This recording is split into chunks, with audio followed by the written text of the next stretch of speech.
This is Logan Reese with Armored Republic, and today we're looking at the comprehensive threat briefing for the United States citizen.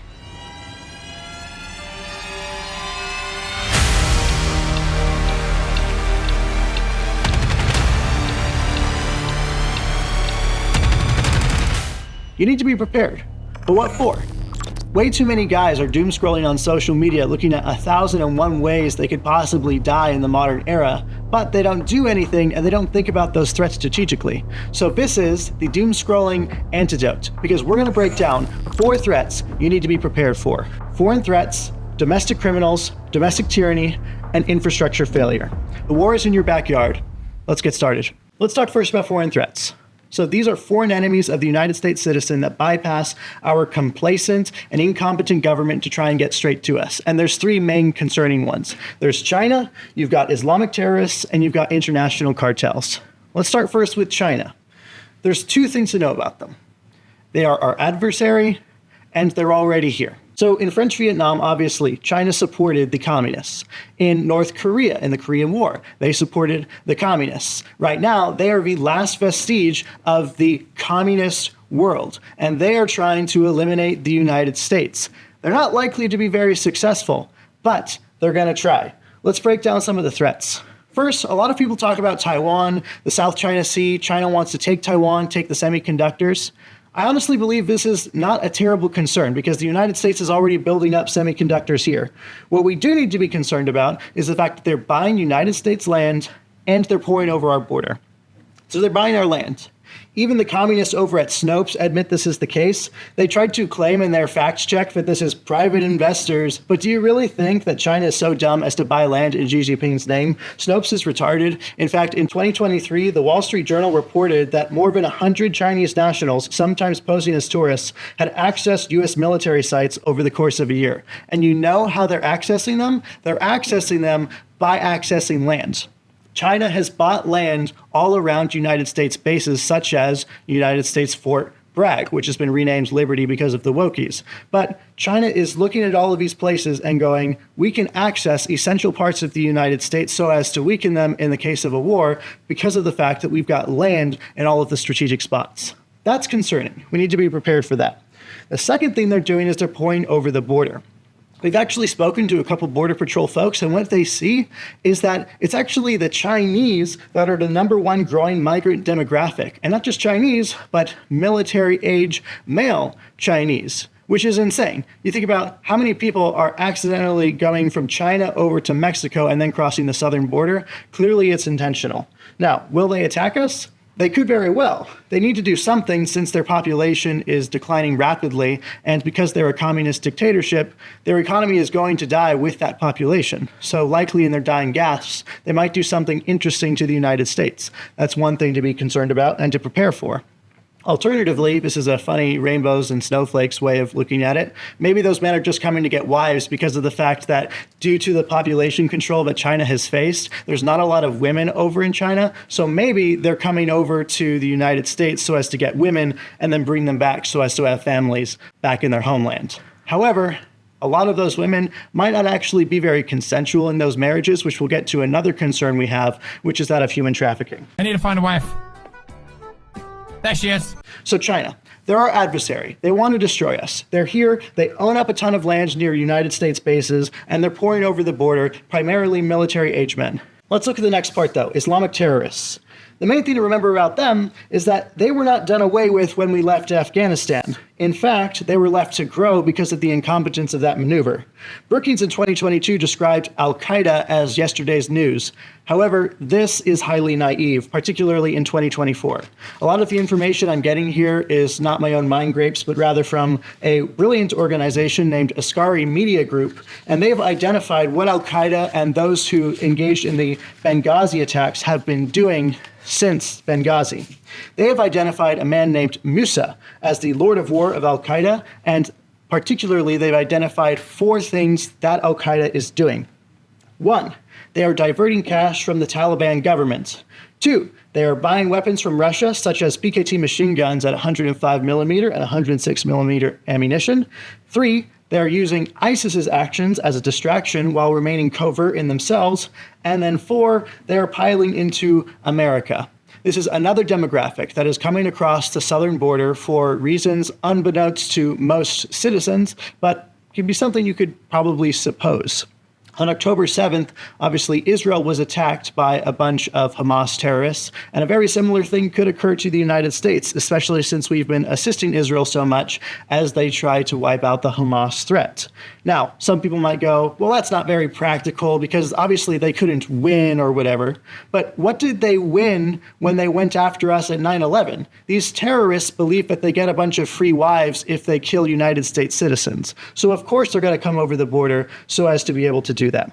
But there's more information here. I'm not allowed to tell you the source.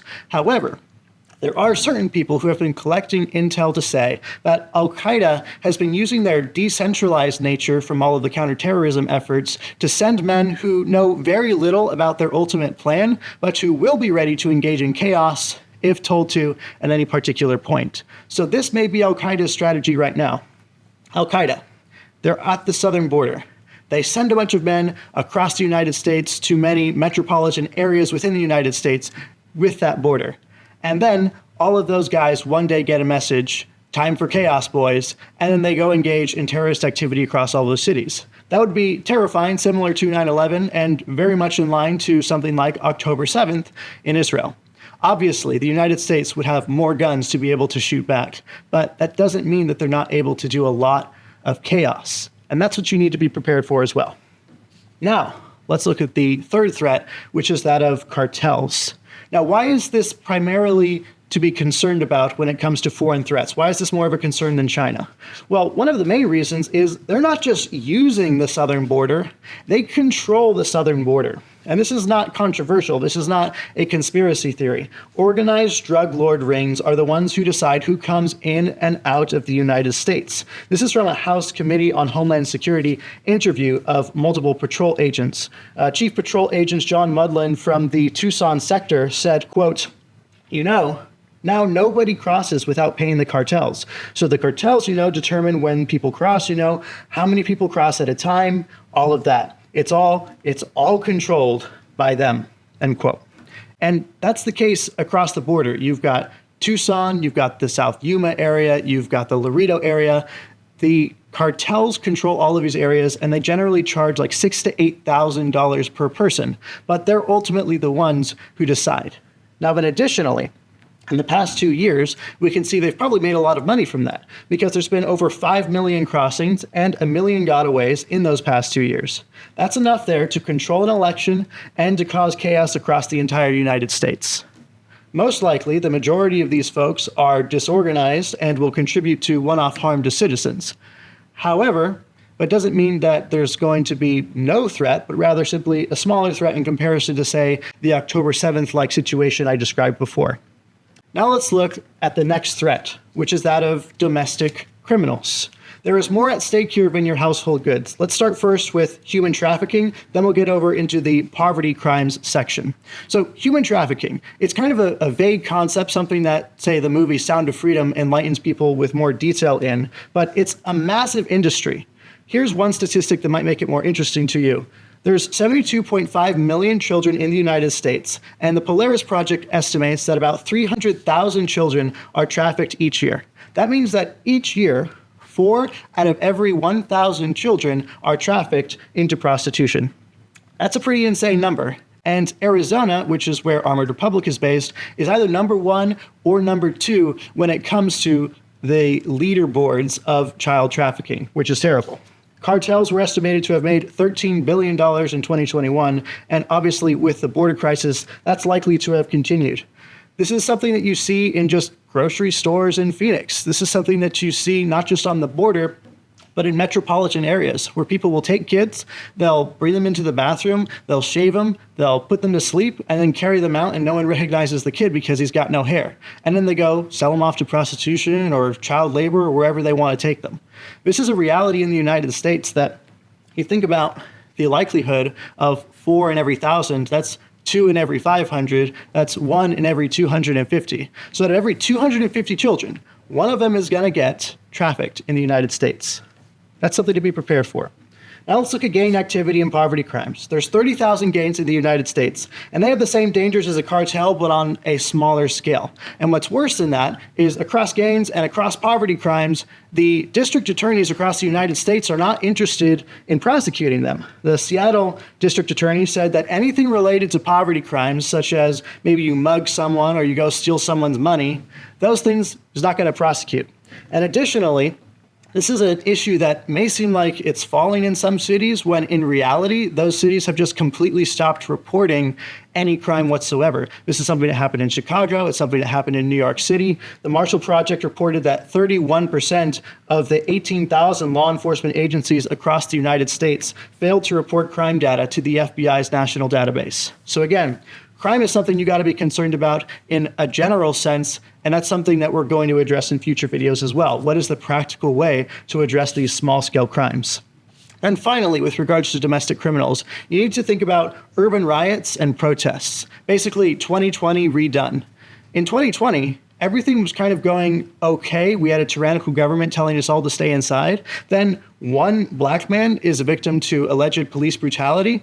And then before even the trial breaks out or anything, you've got people across the entire country breaking into Nike stores and doing whatever they want because of alleged racial justice. This is less a statement about the importance of the Black Lives Matter movement, etc., but simply a statement of how quickly things get out of control when there is an overall cultural sentiment that it's okay. The way it spreads is insane, and particularly is driven by political rhetoric, which is actually much more fiery today than it was back in 2020. And that leads us finally to, when you look at the threats among other humans, the third point, which is domestic tyranny. I believe this is the most important, most pressing threat for the United States citizen. So why did we place it third? Well, there's an interesting thing about domestic tyranny. When you look at the domestic criminals and you look at the foreign threats, the difficult thing about domestic tyranny is the government can look at criminals and foreign threats and use those as an excuse to take more power. So domestic tyranny is actually bolstered by domestic criminals and by foreign threats. That's why I placed it after them. Using foreign and domestic chaos as an excuse for greater government power is something that, for instance, happened after 9/11, where you had the National Security Agency taking power, you had the elimination of freedom when it came to airport rides, you had the existence of the TSA. You see, the whole thing we're going for here at the TSA is a sort of bored fascism. This searching everything, looking for terrorists, even when they might not even exist there, for instance, in people's bathrooms. The government uses tragedies and different disasters so as to take power. You also have, in terms of domestic chaos, January 6th, with a protest that happened at the Capitol as an example where people just take hostages, even if they weren't necessarily doing any crimes. So the United States is certainly going to engage in domestic tyranny in the future as things get worse. One particular extension of this is the ever-present alphabet soup. That is, all of these federal agencies that have the power to do three things. They make law, they judge law, and they enforce law, which is a violation of the separation of powers. But take the ATF, for instance. They make a regulation with regards to short-barreled shotguns, for instance, and then they decide who has violated that, and then they go chase them down if they don't come to their court case. This is what we saw in Ruby Ridge. And there's the persecution of politically vocal extremists, as well as just normal people who happen to violate some kind of alphabet soup law. There are so many laws on the books, it's impossible to keep track of all of them, which is why I'm probably a felon, even though I don't even own a lot of short-barreled rifles. Let's look at the growing political divide, though. This is something that will make the alphabet soup more powerful. Then we look at it'll make the overall federal government more powerful. As the United States becomes more politically divided, it's going to take a look at the other side and say, you guys are illegitimate, we're going to restrict you. Think about this. The average length or the average age of an empire, when you look at the Roman Empire, the Babylonian Empire, Assyrian Empire, the Greek Empire, they generally last a shorter period of time than the United States has been around. The United States is not eternal. The question is just, when will it fall? How will it fall? And what are you going to do in response to it? I think part of the thing that's going to result in greater domestic tyranny and greater political chaos is the rejection of legitimacy on both sides. Even Joe Biden let out this Freudian slip that, quote, "I don't think there will be a peaceful transition of power," which is funny since he is currently in power and he would be the one transitioning out. There is this general statement of there's the government and then there's the people. And it's not a matter of left or right. This is a matter of both sides seeing each other as completely illegitimate, but both sides taking rights against the United States citizen.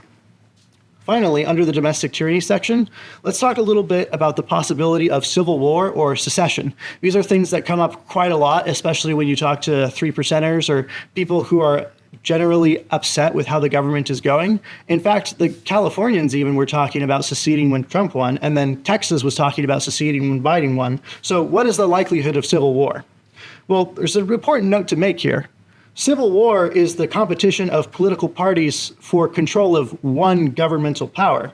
So in the case of, say, the first Civil War of the United States, that wasn't a true civil war. There was a secession of the South and then the North chasing after them to keep them within that government. If the South had won the Civil War, they would not have taken control of the United States federal government, but rather demanded that the federal government leave them alone. I think that it's highly unlikely that there is going to be a battle for one united federal government. Because of the way that the world is, or that the United States is divided, it seems much more likely that there's going to be a secession and a potentially conflict over the rightfulness of that secession. It's a true humming possibility, especially since the original ideas behind the Civil War are a lot more controversial than the ideas that would separate us today. When you look at slavery, that would be something that people within the South, not all of them were actually supporters of slavery. Robert E. Lee himself did not support slavery, neither did Stonewall Jackson, two primary generals who led the South so as to defend their independence against the North. Whereas in the case of today's conflict, you've got things like abortion. You've got things like the federal government overreaching. You've got things like incredibly high federal taxes. Those things could split a country apart much easier. Finally, let's look at infrastructure failure. This one's a very interesting one because, as noted before, you can have domestic tyranny, the domestic criminals, the foreign threats, all of them can cause infrastructure failure, but you could also have none of them and just from pure incompetence, for some reason or another, have a data breach, have road closures, have a lack of food or water or energy or internet, and you have to be prepared for those as well. That's why we've placed it final, because it is something that can be caused by everything previous. It is the least predictable of any of these threats, but it is important to note foreign actors are within the infrastructure currently. You've got hackers from Iran, and you've got China, who also owns, in addition to the land that I mentioned before, various power plants. Data breaches are occurring relatively frequently now. You've got data breaches of Social Security info, which may not be causes of global panic, but could certainly hurt your life as an individual. And then finally, you've got things that could make your home unsafe or your ability to provide for yourself very difficult. Are you prepared for road closures, for travel bans, for food, water, or energy going out for a period of time? These are things that we've addressed previously in our bugging in video, but then we'll address in greater detail as well. You've got examples like Texas freezing over by surprise a couple years ago. And then you've got internet and communication collapsing just because of something within Microsoft a bit ago as well, where just Windows computers fell apart. Infrastructure failure is something that can be caused by everything given previously, but then also can just momentarily hurt our lives as it is in the present without any significant shifts. So that's another thing we'll be preparing for in future videos. So you've been presented with all of this information trying to systematically organize a ton of the threats that the United States citizen can face. So what can you do now? Ultimately, we don't want you to be scared. We want you to be prepared. The war is in your backyard, but your backyard is your home base. This is where you can have all of this information and all of this preparation so as to defend yourself. This is Armored Republic, and in a republic, there is no king but Christ.